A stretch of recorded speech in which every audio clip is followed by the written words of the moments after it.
Senator Grassley. Yeah.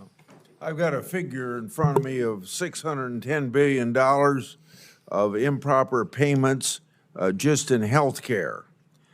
I would bet a lot of this information comes from whistleblowers. So my question to you is about whistleblowing. Do you have any role in protecting whistleblowers, encouraging whistleblowers, maybe changing the culture in a lot of agencies that treat whistleblowers like skunks at a picnic? Would you tell me about if there's anything you can do to help this process of whistleblowing that helps us explain not just the waste of money, but also improper government action? Senator, thanks for the question. I think that whistleblowers play an enormous role in helping us weed out waste, fraud, and abuse. As a Senate staffer and Hill staffer, I benefited greatly from reading Inspector General reports in which they were a part of.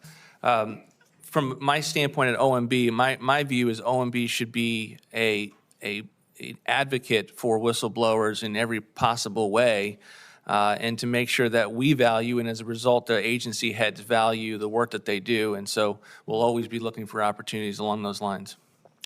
Would like your view of how you can play a role in making the recent Supreme Court decision overturning the Chevron doctrine, the Loper case, how that can help you stop our government from being overregulated, bureaucrats overreaching, using a statute that can be liberally interpreted, and all that. Thank you, Senator. It is one of those aspects of the regulatory process in terms of deregulating, in terms of making sure that agencies are sticking to the law, that we want to make sure, if confirmed, we get properly set up. That would be part of the review process, not unlike cost-benefit analysis, and making sure agencies are not coming up with new interpretations of what the statute should say. We want to stick to the statute. So you will be watching that regulatory process to make sure that Loper is followed. Yes, Senator. Okay. Another thing that irritates me about, by the way, these problems I'm talking about aren't just Democrat problems. They're Republican and Democrat problems that we got to deal with. So another one would be not answering our letters. Now, I don't know whether I got a lot of letters to your department or not that haven't been answered, but I can give you the Justice Department as an example. When Pam Bondi was in my office, I gave her a stack of 158 letters that the Justice Department just in the last 4 years haven't answered. And it was to somewhat the same under Obama and Trump in previous sense. We've got a constitutional responsibility to make sure that the executive branch faithfully executes our laws.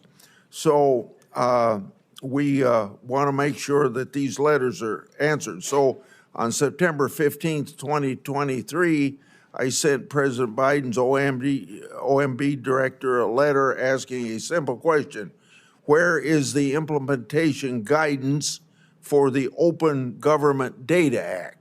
As just one example. At that point, OMB was 5 years late in issuing the guidance. The guidance was intended to make government information more open and available. In the final days of the Biden administration, they released the guidance, but they never directly responded to my request. If confirmed, will you commit to ensuring OMB provides timely and complete responses to congressional oversight? Yes, Senator, I think it's very important. It's one of the things that I asked my team to let me know immediately the day of when senators and congressmen are writing and sending us letters. I want to be immediately aware, and quite frankly, and I've said this to all of you in our individual meetings, I want to know before it gets time to send a letter, of which that's an important part of the process. Should you be confirmed, you will face a daunting task of reining in the bloated federal government. Besides crafting a responsible budget, what actions can you take as OMB director to begin right-sizing the federal government? Well, we're going to go, if confirmed, Senator, right into the process of finishing the fiscal year 25, helping the president come to a view on how that should proceed. We'll be in the process of various discussions with regard to reconciliation, of which are very important. And then there's just the normal management of different agencies for waste, fraud, and abuse, beyond sending up a presidential budget, of which we will have to get started and get caught up based on just the normal process of an incoming administration. Thank you. If I were you, I'd answer Senator Grassley's letter, if he ever sent one, and I'd be pro-whistleblower. Senator Murray.